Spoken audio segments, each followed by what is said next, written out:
Here we're being asked to find the absolute maximum and the absolute minimum of f of x equals x e to the x over 2 on the interval from -3 to 1. And what we have is a kind of a marriage of an old idea and a new idea. The old idea being absolute extrema and the new idea being the derivative of an exponential function. For the old idea, the absolute max and min, remember first we find the derivative and that gives us the critical numbers of f. I'll call the critical numbers ci. And then we need to evaluate f at those critical numbers and at -3 and 1, the endpoints of the interval. And I should note, when we evaluate f at the critical numbers, those critical numbers, we only care about the ones between -3 and 1 because we're asked for the absolute extrema on that interval. I'd like you to pause the video here and go ahead and take the derivative of f.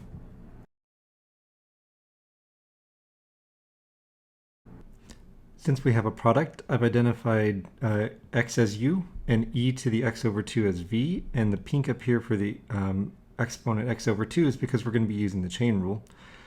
So for our derivative, we have u prime, which is 1, v, which is x over e to the x over 2, plus u, which is x, v, which is 1/2 e to the x over 2, that 1/2 coming out because of that chain rule.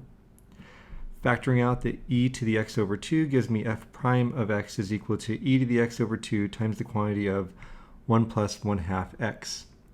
And I have it factored because remember, to find critical numbers, we're going to set f prime equal to 0.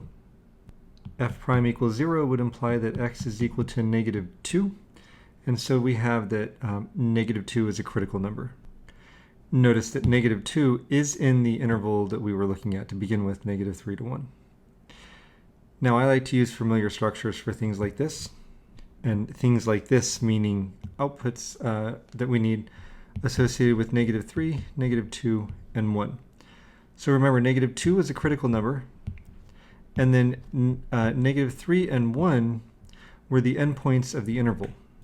So we're going to evaluate the function f of x equals x e to the x over 2, the original function, at these three values, -3, -2, and 1. And whichever of these is the biggest is the absolute maximum, whichever is the smallest is the absolute minimum. A calculator will tell us that -3 evaluates to approximately -0.67, -2 evaluates to approximately -0.74, and 1 evaluates to approximately 1.65. And we can see that of these three numbers, the -0.74-ish is the absolute minimum, and the 1.65-ish is the absolute maximum. Now I used those approximations so that we could see the relative sizes, but in terms of an answer, I'd be looking for an exact value.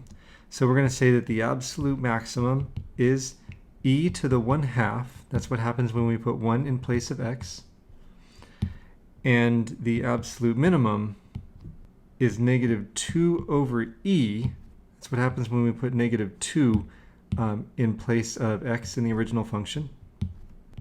And I'll point out that usually we don't write down negative exponents in our final work. However, with exponentials, I've noticed in math writing, a negative exponent seems to be okay. And so -2e to the -1 is acceptable.